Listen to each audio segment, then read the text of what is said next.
Wakati mashinani, karibu sana baba Mogoni na wote wanaofanya na gavana Profesa George Waluchiri waja kwa anamjua kiongozi wetu wa wodi hii ambaye amekaribisha gavana katika wodi. Mshikilieni Mungu wenu. Muli ile itakuwa tunakwenda chimwe kana na baba ndio wanani katika kanzo kana simamanya na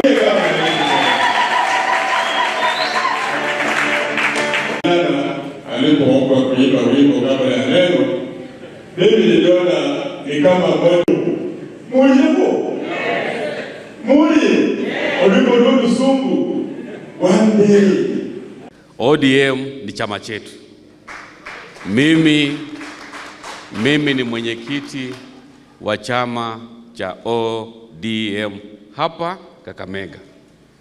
Tutatembea kila ward, kila sub county, tukihakikisha ya kwamba tuko na ofisi ili wale ambao walikuwa nafikiria ODM itakufa Kakamega, we are going to make sure we strengthen our party. Na saa hizi wale ambao walikuwa nafikiria eti ODM itakufa hapa, mimi nataka kuwaambia kwamba ODM is going to be even more reinvigorated kwa sababu ya uongozi ambayo tuko nayo hapa, uongozi ambao hautilii maanani mambo ya vitina. Mimi naunganisha kila mtu. Na saa hizi ODM is not even in the opposition. Wako kwa serikali, wanafanya kazi na serikali. The only opposition party ambayo tuko nayo ni ya Roots. So wewe bwana Roots, wewe utakuwa unasukuma serikali, lakini sisi tuko kwa serikali. We have our own government. Tutafanya maendeleo hapa. The only issue ambayo tunataka national government, especially the national treasury, kuhakikisha ni kuleta pesa kwa wakati.